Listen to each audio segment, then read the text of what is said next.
Канал Валерия Табакова представляет «Коррупция, суды и убийство Фарион». Что скрывает дело Стефанишиной? Добрый день, дорогие друзья. Я Валерий Табаков.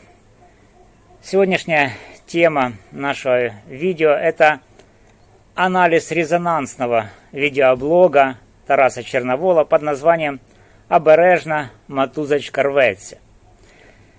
Этот материал поднимает крайне важные вопросы о состоянии коррупции в украинской судебной системе, влиянии гибели Андрея Портнова на ее функционирование, а также о громком коррупционном деле вице-премьера и министра юстиции Ольги Стефанишиной, связанном с хищением средств, предназначенных для адаптации украинского законодательства к нормам ЕС.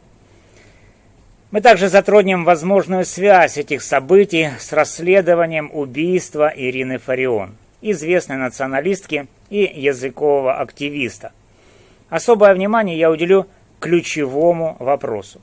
Могли ли деньги, разворованные Стефанишиной, пойти на финансирование проектов, в которых участвовала Фарион, учитывая, что Пол Манафорт, политический консультант Виктора Януковича, рекомендовал партии регионов поддерживать партию «Свобода» как политически, так и финансово, что подтверждается письменными доказательствами, найденными в 2014 году в офисе партии регионов в Киеве.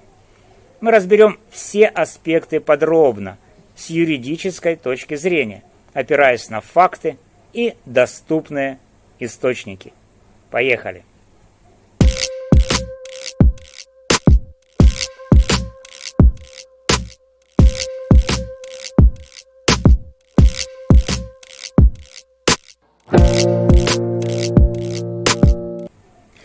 Тарас Черновол в своем видеоблоге делает смелое заявление.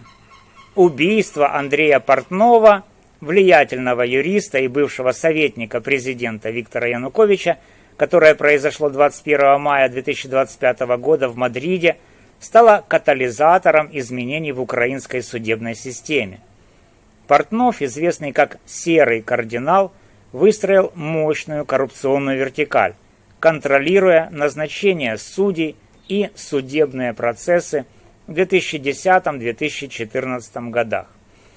Даже после бегства из Украины в 2014 году он сохранял влияние через лояльных судей и политические связи.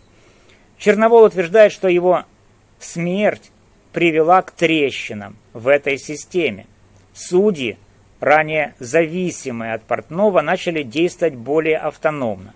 Некоторые берут длительные отпуска, другие выносят неожиданные решения, как, например, судья Вовк в Печерском суде, обязавший полицию открыть уголовное дело по заявлению депутатов Европейской солидарности о нарушениях в Национальном банке Украины.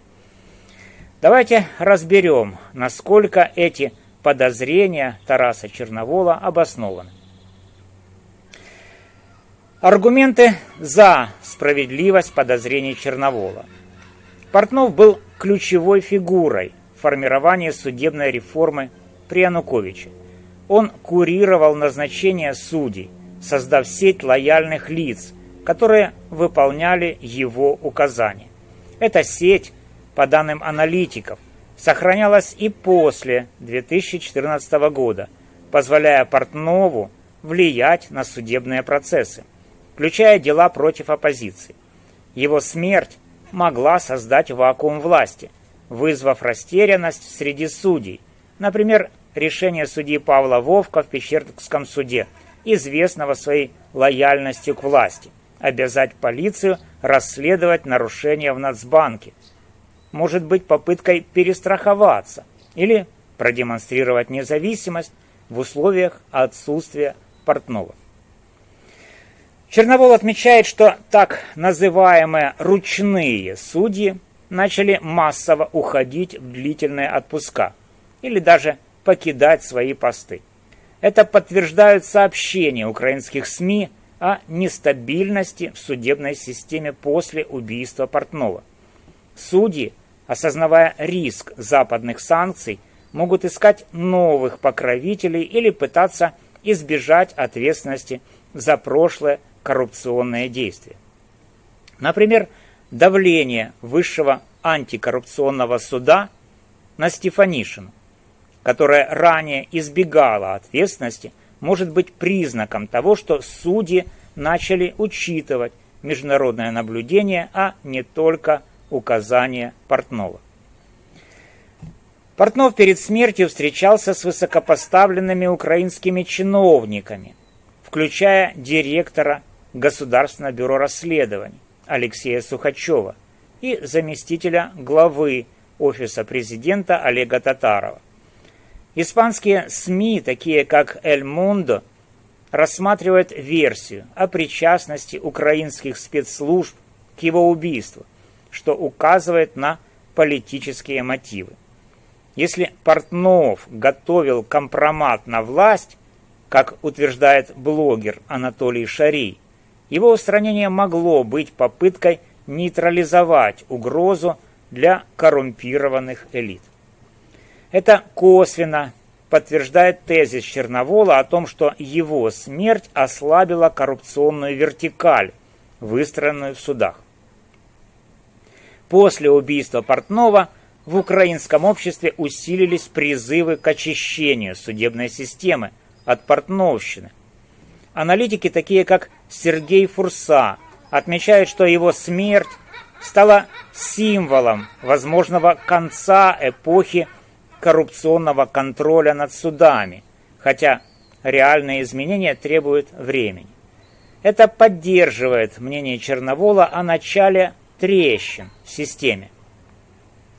Аргументы против справедливости подозрений Черновола.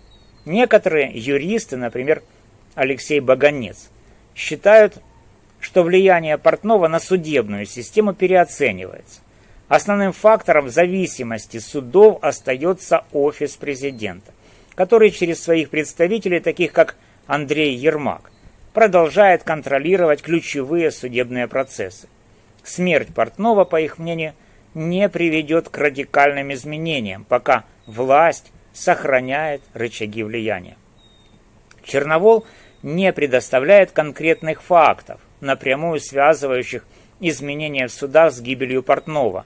Решение Вовка или давление ВАКС на Стефанишину могут быть результатом других факторов, таких как международное давление или внутренние конфликты в судебной системе.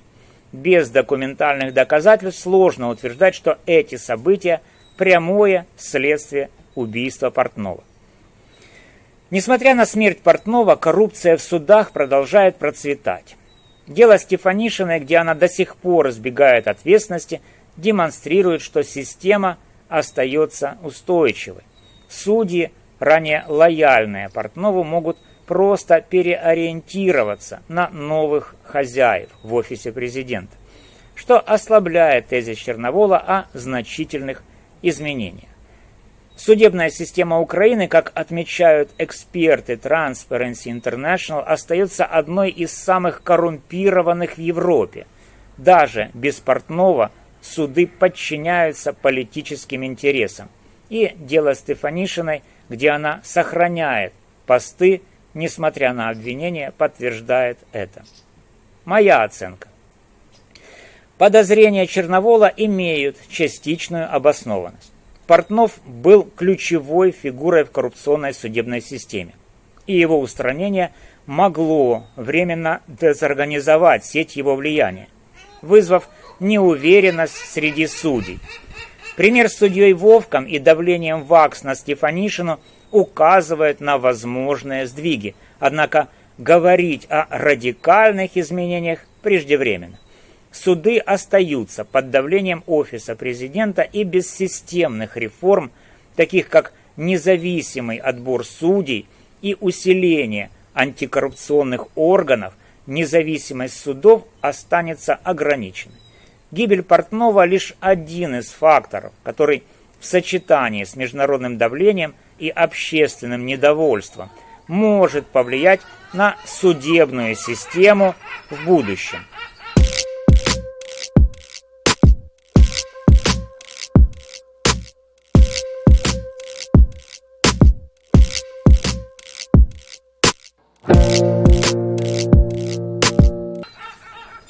Теперь подробно разберем дело Стефанишиной и Лукаш. Ольга Стефанишина, вице-премьер-министр по вопросам европейской и евроатлантической интеграции и министр юстиции, и Елена Лукаш, бывший министр юстиции при Януковиче, фигурирует в коррупционном деле, связанном с хищением средств, выделенных на адаптацию украинского законодательства к нормам ЕС. Это дело стало символом безнаказанности коррупционеров, и Черновол использует его как пример системных проблем в украинской власти. Давайте разбирать детали. Обвинение против Ольги Стефанишиной. Стефанишину обвиняют в хищении 2,5 миллионов гривен в период с 2012 по 2013 года, когда она работала в Министерстве юстиции под руководством Елены Лукаш в правительстве Николая Азарова. Эти средства были выделены из государственного бюджета на проекты по гармонизации украинского законодательства с нормами ЕС, включая разработку законопроектов, проведение консультаций и подготовку нормативных актов.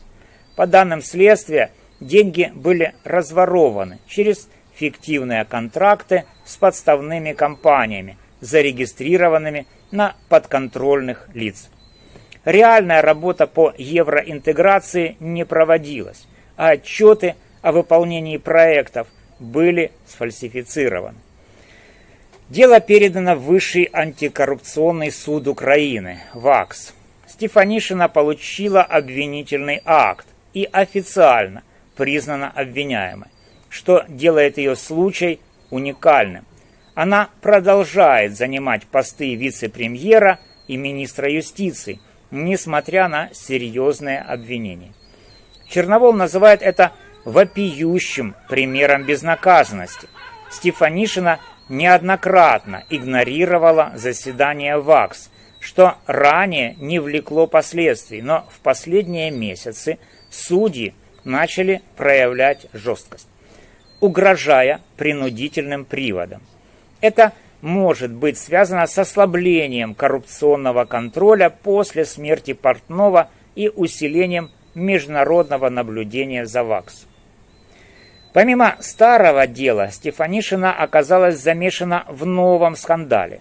Агентство по розыску и менеджменту активов «Арма» передало в управление частной компании, связанной с ее бывшим мужем Михаилом Стефанишиным, ряд арестованного имущества, включая легендарный Дом профсоюзов в центре Киева. Черновол называет это прямым конфликтом интересов, так как Стефанишина публично заявила, что ее экс-супруг обеспечивает детей, что подтверждает их финансовую связь. Этот скандал вызвал конфликт с народным депутатом Сергеем Рудыком, которого не пустили в Дом профсоюзов, несмотря на его статус представителя профсоюза. Рудык, вернувшись с фронта, публично обвинил Стефанишину в коррупции, что может привести к новому расследованию Национальным антикоррупционным бюро. Обвинение в хищении 2,5 миллионов гривен основано на документальных доказательствах, включая фиктивные контракты и отсутствие отчетности. По современным меркам сумма относительно небольшая. Защита может использовать это для смягчения наказания. Однако систематический характер коррупции, подтвержденный новым скандалом с имуществом, значительно ухудшает позицию Стефанишиной. Игнорирование судебных заседаний является нарушением процессуальных норм и может привести к применению мер принуждения, включая арест. Это особенно вероятно в условиях, когда ВАКС находится под пристальным вниманием западных партнеров, требующих борьбы с коррупцией. Роль Елены Лукаш. Елена Лукаш, как министр юстиции в 2010-2014 годах, курировала проекты по евроинтеграции, включая выделение средств, которые по версии следствия разворовывала Стефанишина. Изначально Лукаш была под подозрением, но, будучи опытным юристом, она смогла доказать в суде, что деньги не доходили до ее ведомства, а оседали в подконтрольном Стефанишиной подразделении – директорате по вопросам евроинтеграции. Каким образом? Да все просто. Она, наверное, не подписывала документы, а давала их на подпись Стефанишиной.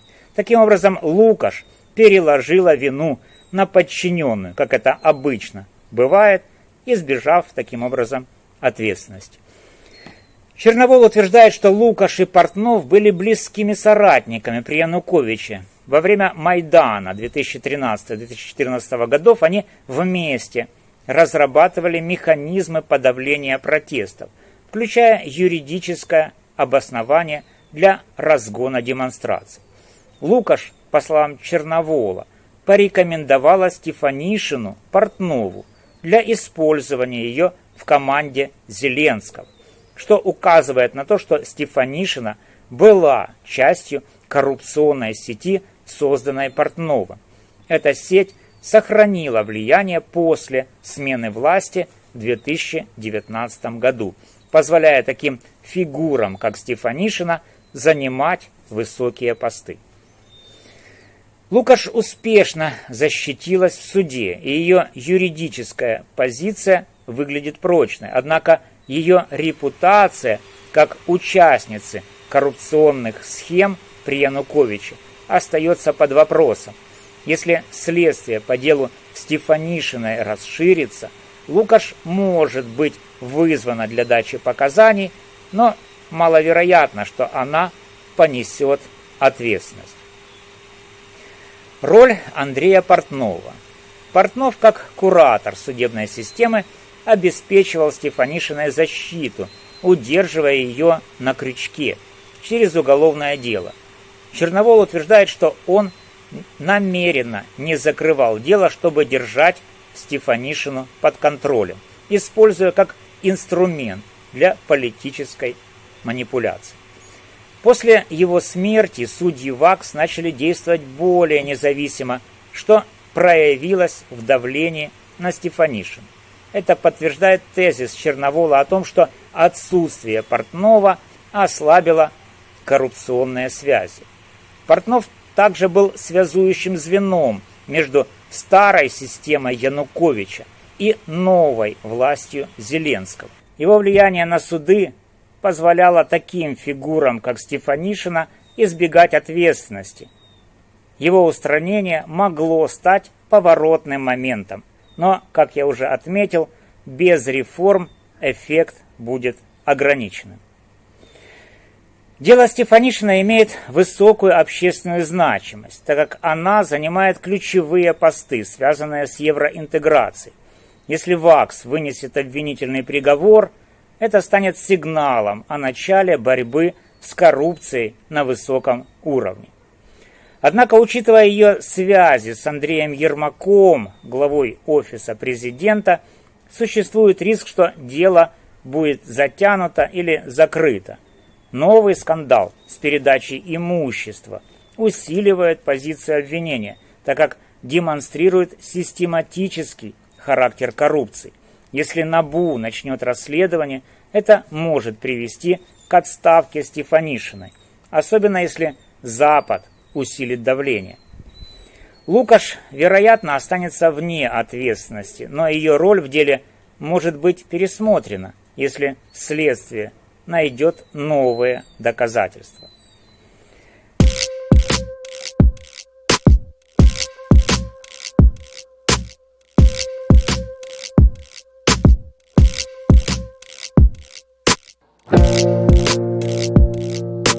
Теперь о связи с дискриминацией русскоязычных, армян и ромов. Черновол косвенно связывает дело Стефанишиной с провалом реформ. И эти реформы, конечно же, и их провал влияют на выводы ООН о системной дискриминации русскоязычных армян и ромов в Украине. Этот аспект требует тщательного анализа, так как он затрагивает не только коррупцию, но и социальные последствия. Хищение средств на евроинтеграцию. Средства, выделенные в 2012-2013 годах, должны были обеспечить приведение украинского законодательства в соответствие с нормами ЕС, включая защиту прав меньшинств. Это включало разработку антидискриминационных законов, механизмов защиты языковых прав и социальных программ для маргинализированных групп, таких как ромы. По версии следствия, хищение 2,5 миллионов гривен Стефанишиной привело к тому, что эти проекты не были реализованы, а законодательство осталось несовершенным. В 2025 году ООН опубликовал доклад, в котором указал на системную дискриминацию русскоязычного населения Украины, а также армян и ромов. Среди проблем были названы ограничения на использование русского языка в публичной сфере, социальная маргинализация ромов, например, отсутствие доступа к образованию и здравоохранению, и недостаточная защита прав армянского меньшинства, провал реформ, финансируемых из бюджета евроинтеграции, мог усугубить эти проблемы, так как необходимые законы не были приняты, а программы не реализованы. В 2012-2013 годах при Януковиче языковая политика была инструментом политических манипуляций. Закон об основах государственной языковой политики, так называемый закон Колесниченко-Кивалова, предоставлял региональным языкам, включая русский, больше прав, но его реализация была хаотичной и вызывала протесты националистов. После 2014 года языковая политика стала еще более поляризующей, особенно с принятием закона об обеспечении функционирования украинского языка как государственного в 2019 году, который ограничил использование русского языка в публичной сфере. Провал реформ по защите прав меньшинств, связанный с хищениями, мог усилить напряженность, например, отсутствие финансирования программ по интеграции ромов при поддержке армянских общин привело к их дальнейшей маргинализации, о чем упомянуто в докладе ООН. Прямой причинно-следственной связи между хищениями Стефанишиной и выводами ООН нет в открытых источниках. Доклад ООН основывается на более широких проблемах, включая языковую политику, социальное предубеждение и недостатки правовой системы, а не только на провале конкретных проектов. Утверждение, что хищения напрямую привели к дискриминации, требует дополнительных доказательств, таких как анализ финансовых потоков или отчетов о проектах. Тем не менее, нецелевое использование средств на евроинтеграцию могло замедлить реформы, необходимые для выполнения обязательств Украины перед ЕС. Это косвенно подтверждает тезис Черновола о негативных последствиях коррупции для общества. Если обвинения против Стефанишиной будут доказаны, это может стать прецедентом для расследования других случаев нецелевого использования средств на евроинтеграцию. Это усилит международное давление на Украину в вопросах борьбы с коррупцией, что косвенно может способствовать устранению дискриминационных практик. Однако без системных изменений в законодательстве и правоприменении, таких как усиление антидискриминационных норм и финансирование программ для меньшинств, выводы ООН останутся актуальными, независимо от исхода дела Стефанишиной. Дискриминация меньшинств, о которой говорит ООН, усиливает социальную напряженность в Украине, особенно в условиях войны. Это создает почву для конфликтов, подобных тем, что привели к убийству Ирины Фарион, чья риторика была направлена против русскоязычного населения Украины.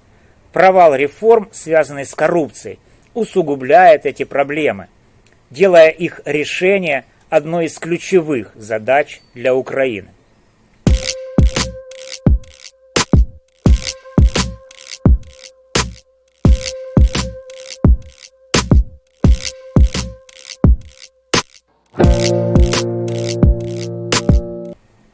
Теперь о влиянии дела Стефанишиной на дело об убийстве Ирины Фарион. Убийство Ирины Фарион, известной украинской националистки и языкового активиста, 19 июля 2024 года во Львове стало одним из самых резонансных преступлений в Украине. Фарион выступала за жесткую украинизацию и критиковала русскоязычное население, что вызывало поляризацию в обществе. Ее смерть подняла вопросы о языковых конфликтах, коррупции и политических манипуляциях. Рассмотрим, как дело Стефанишиной и изменения в судебной системе могут повлиять на расследование ее убийства. Контекст дела Фарион. Убийство произошло на фоне обострения языковых споров, особенно после того, как ООН уделила этому вопросу достаточное внимание. Языковые споры касались вопросов, в частности, дискриминации русскоязычных граждан Украины. А Фарион была известна своей радикальной риторикой, включая призывы к очищению Украины от русского языка. Это вызывало неприязнь у некоторых групп, включая русскоязычных националистов.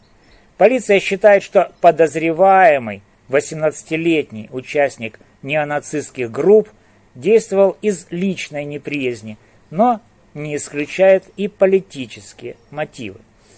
Испанские СМИ и блогер Анатолий Шарий утверждали, что Портнов перед смертью готовил компромат на Зеленского, возможно, связанный с языковой политикой или коррупцией.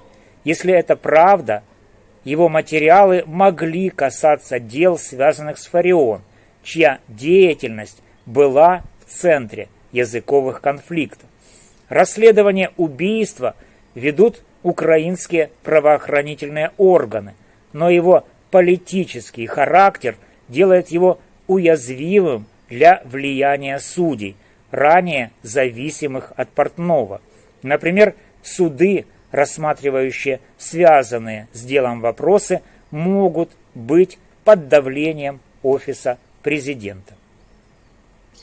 Смерть Портнова ослабила коррупционные связи в судебной системе, что теоретически может способствовать более объективному расследованию дела Фарион, если судьи, ранее подконтрольные Портнову, начнут действовать независимо или под давлением Запада.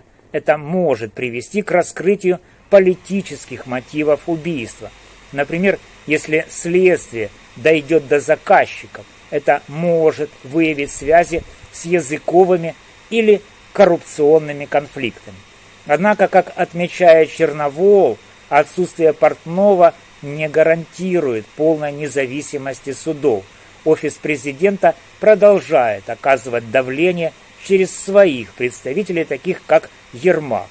Дело Фарион может быть использовано для политических манипуляций, например, для дискредитации оппозиции или отвлечения внимания от других скандалов, таких как дело Стефанишиной. Испанские СМИ сообщают, что расследование убийства Портнова может затронуть украинских чиновников, что косвенно повлияет на дело Фарион.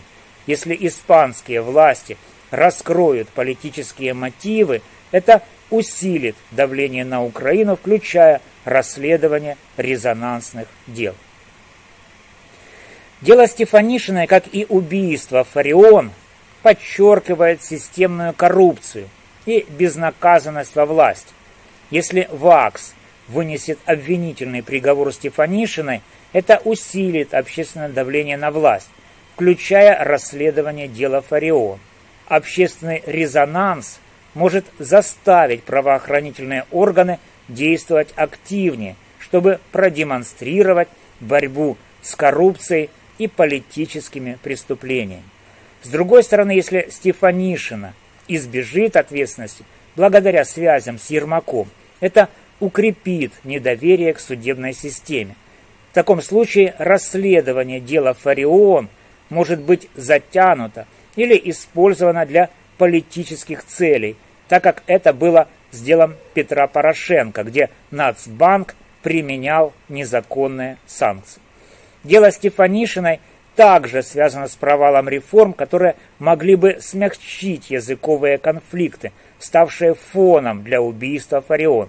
Если следствие раскроет, куда ушли разворованные деньги, это может пролить свет на политические манипуляции, связанные с языковой политикой. Потенциальные сценарии. Оптимистичный.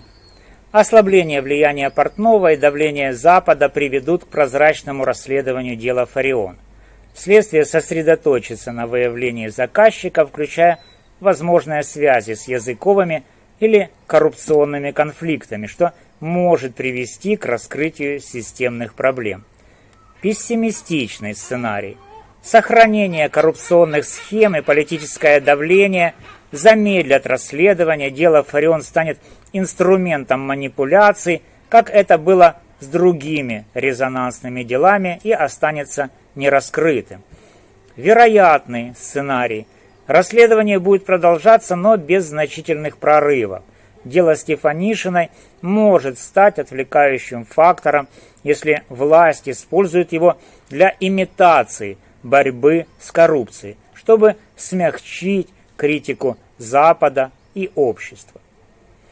Юридические аспекты расследования.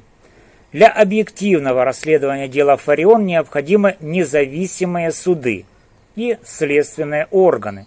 Сейчас этого нет, так как судьи, рассматривающие связанные дела, могут быть под давлением власти. Например, если подозреваемого будут судить в Печерском суде, известном своей лояльностью. Это вызовет вопросы о справедливости. Международное наблюдение за делом Фарион, учитывая доклад ООН и резонанс убийства, может сыграть ключевую роль. Если Запад усилит давление, это повысит шансы на прозрачное расследование. А теперь вопрос: не пошли ли деньги Стефанишиной на финансирование проектов Ирины Фарион?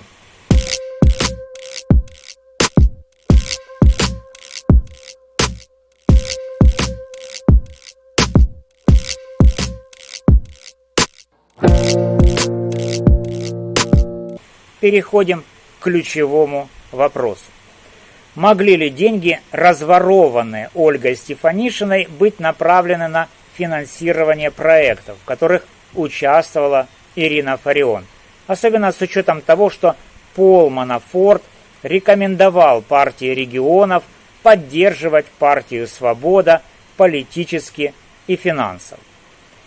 Этот вопрос требует глубокого анализа, так как он затрагивает не только коррупцию, но и политические манипуляции, которые могли повлиять на социальные конфликты в Украине.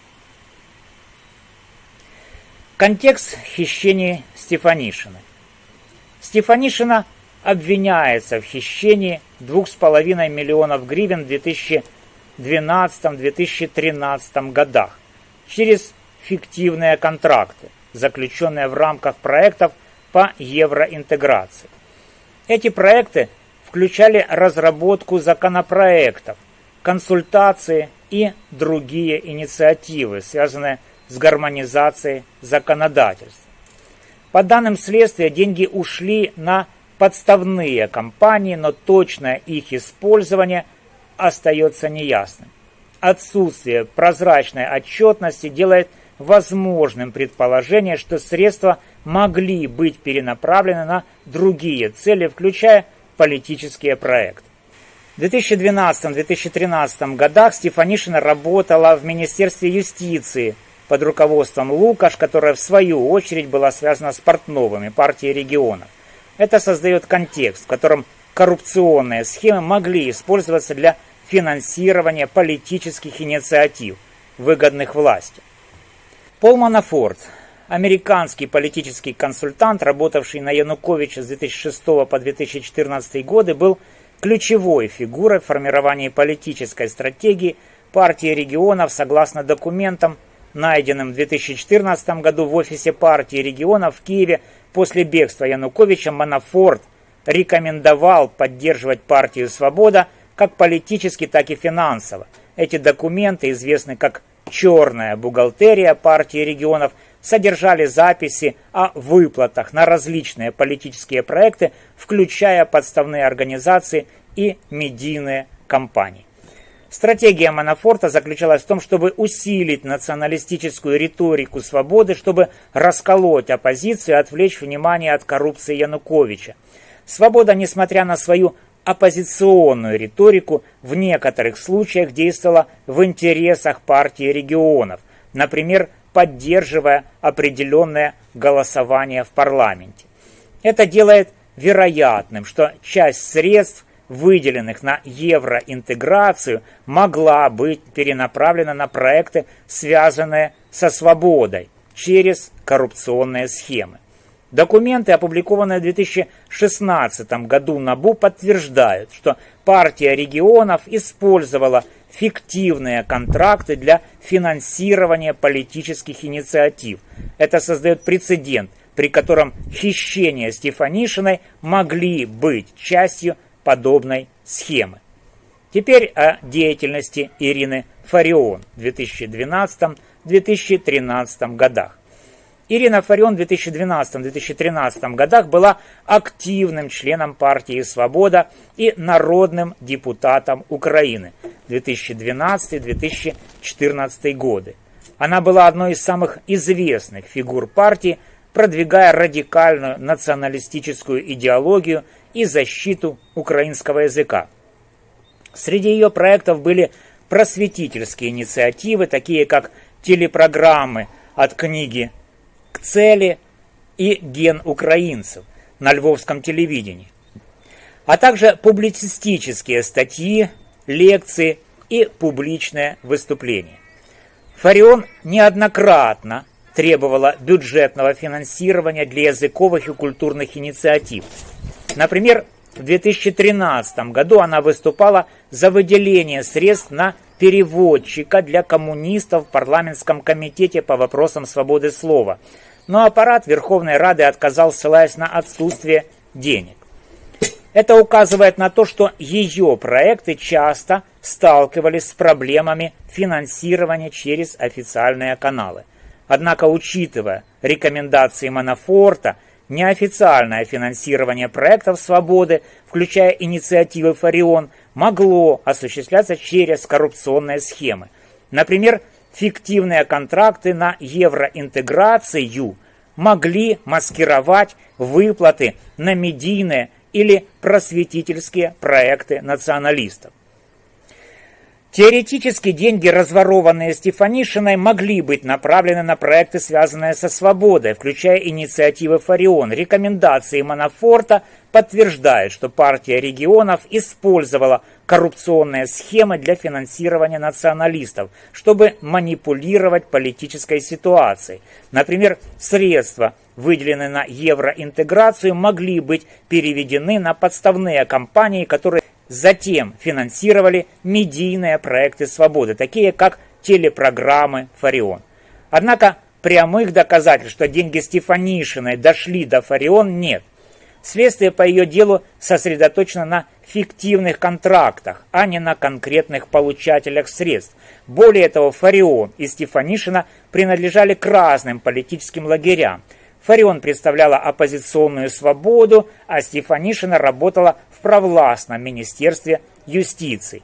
Это снижает вероятность прямой связи, но не исключает косвенного финансирования через посредников. В то же время стоит отметить, что Фарион в последние годы собирала деньги на дроны для украинской армии через краудфандинг, а не через государственные каналы. Это указывает на то, что ее проекты после 2014 года финансировались преимущественно из частных источников. Но в 2012-2013 годах ситуация могла быть иной. Если деньги Стефанишиной финансировали проекты «Свободы», включая инициативы «Фарион», это могло усилить языковые и культурные конфликты в Украине, которые стали фоном для ее убийства. «Фарион» была известна своей антирусскоязычной риторикой, вызывавшей неприязнь у русскоязычных групп. Провал реформ по защите прав меньшинств, связанный с хищениями, мог обострить напряженность, о чем упомянуто в докладе ООН. Полиция считает, что убийство Фарион было совершено 18-летним участником неонацистских групп из личной неприязни, но не исключает политические мотивы. Если следствие раскроет, что коррупционные деньги подпитывали националистические проекты, это может указать на политические манипуляции, которые косвенно привели к трагедии. Убийство Фарион произошло в 2024 году, спустя более 10 лет после хищений Стефанишиной, что делает прямую связь маловероятной. Однако долгосрочные последствия коррупции, включая усиление языковых конфликтов, могли создать почву для подобных преступлений. Для подтверждения связи между хищениями Стефанишиной и проектами Фарион необходимы конкретные доказательства, такие как финансовые документы, показания свидетелей или данные о контрактах. Документы черной бухгалтерии партии регионов, опубликованные в 2016 году, подтверждают финансирование «Свободы», но не упоминают конкретно Фарион или Стефанишина. Если следствие по делу Стефанишиной расширится, анализ финансовых потоков может выявить новые детали. На данный момент гипотеза остается спекулятивной. Следствие по делу Стефанишиной сосредоточено на фиктивных контрактах, а расследование убийства Фарион не связано с коррупцией. Однако, если связь подтвердится, это станет доказательством использования коррупционных средств для политических манипуляций, что усилит обвинение против Стефанишиной и может повлиять на дело Фарион, выявив политические мотивы убийства. Как юрист я считаю, что для проверки этой гипотезы необходимо углубленное расследование финансовых потоков, связанных с хищениями Стефанишиной. Это потребует доступа к документам партии регионов, банковским транзакциям и показаниям участников схем, таких как Лукаш или подставные лица. Почему этот вопрос важен? Подозрения о финансировании проектов Фарион за счет разворованных средств поднимают более широкий вопрос о том, как коррупция влияет на политические и социальные конфликты в Украине. Если государственные деньги, предназначенные для евроинтеграции, использовались для усиления националистической повестки, это могло усугубить языковые и культурные расколы, которые привели к трагедиям, включая убийство Фарион. Раскрытие таких схем могло бы пролить свет на механизмы политических манипуляций при Януковиче и их последствия для современной Украины. Это также усилило бы общественное давление на власть, требующее расследования коррупции и ее влияния на общество.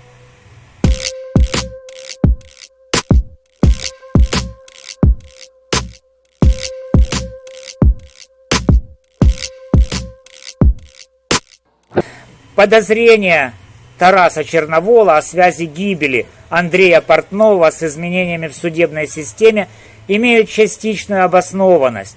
Портнов был ключевой фигурой в коррупционной системе, и его устранение вызвало неуверенность среди судей, что подтверждается решением Вовка и давлением ВАКС на Стефанишину.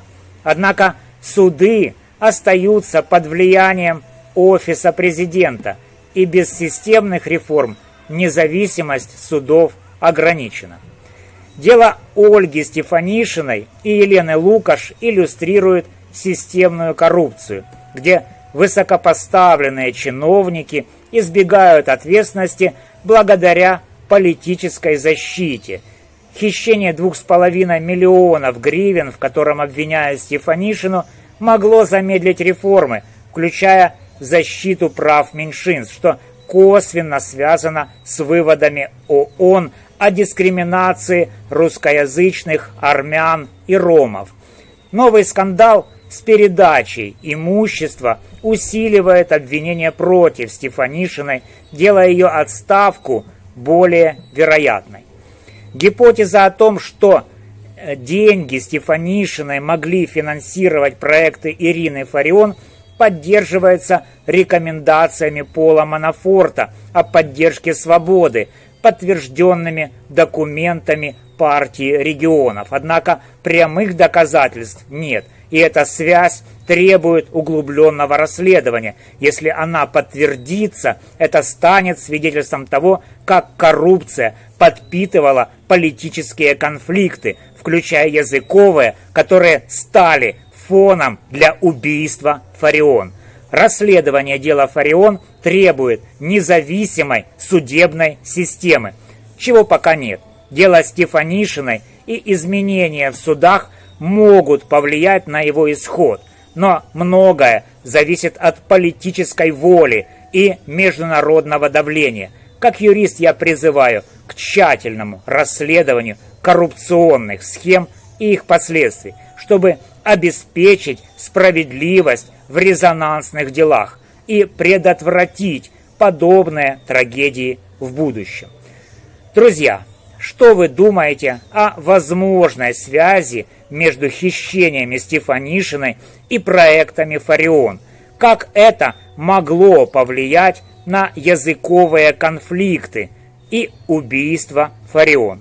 Пишите в комментариях, ставьте лайки, делитесь видео, подписывайтесь на канал, не бойтесь донатить. Я не агент ФСБ. Давайте вместе разбираться в сложных вопросах украинской политики и права. До новых встреч! С вами был юрист Валерий Табаков.